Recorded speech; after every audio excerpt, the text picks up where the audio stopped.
of our tank, we have the water pump, which is going to pump the water from the tank back here, okay?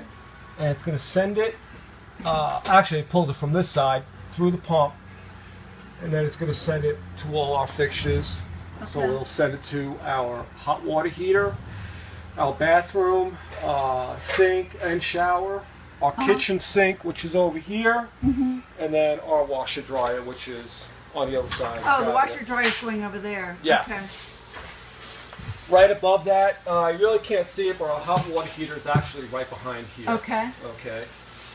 And that's an electric gas model, but we have this set up for electric. Okay. So it takes about 25 minutes for that hot water heater to heat up enough to where you'd actually be able to take a nice hot shower. Put you in there. Okay. Over here. Okay, so the washer dryer is going here. Yep, that's the washer dryer right there. Oh, that is the unit. So you're going to box it in? Well, that actually slides in underneath the cabinet here. Oh, it's going underneath it'll go the right cabinet. underneath there. Okay, so it's going to be built in. Yep. Okay, so that's why you have the hot water heater and the tank over here, because you're what would normally be under there. In some cases, yes, we would put the hot water heater and water tank underneath there. Right. Okay. So right over here underneath our kitchen sink, we have our electrical panel, and all the way to the far right are our switches for our hot water heater and our water pump and our heat lamp. So you can see our heat lamp goes on and off. Okay. The middle switch here is for our water pump, and you'll hear that go on. And now what that's going to do is going to start pulling water from the tank all the way. It's going to fill up all our water lines. Okay. Okay. And that's what you're testing right That's what we're testing right now. Basically what we're testing right now is for any water leaks. Okay.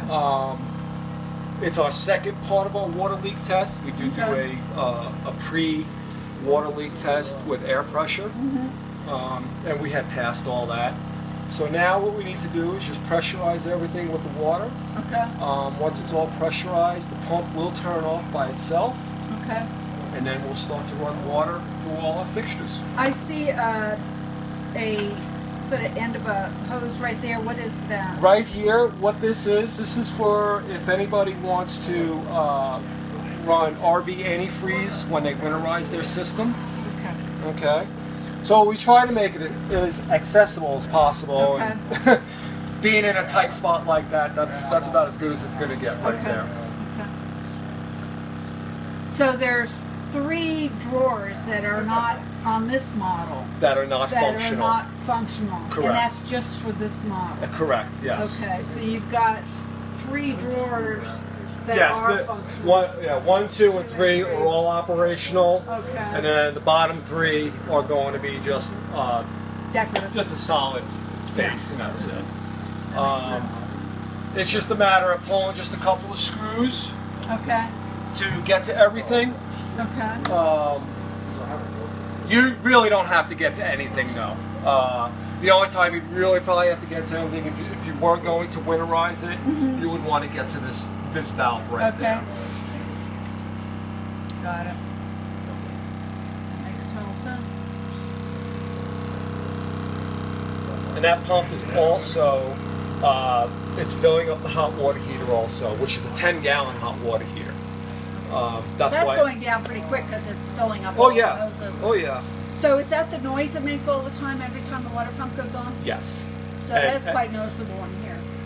It's much quieter than it used to be. Okay. it was much louder about a year ago. So we've done a couple of things to try and make it a little bit quieter, and that's about as quiet as that'll ever get. Which isn't really. But it's not on all the time. It's only no, it only It only comes on when it calls for water and you're using water from the tank. Okay. Now, if you're parked at an RV site and you have city water coming in, the pump doesn't come on at all because you're pulling water from the city. Right. Okay. It's only that's a direct feed to everything. Okay. It bypasses the pump altogether. Okay. Great. Thank you very much. Oh, you're welcome. So this is the hot water heater that I'm looking down Yeah. on. Okay. Okay, so it's only drawing hot water. It's not traveling a long distance to get to the... Not really, no. No, Okay. it's, if you wanted to look at it, you know, from here to here is only 5 feet, but as far as piping is concerned, I would say it's probably closer to about 20 feet. Okay. Oh, right, because it goes down under and back up. Right. That makes total sense. The pump's getting ready to turn off. I can hear just by it's pressurizing everything, so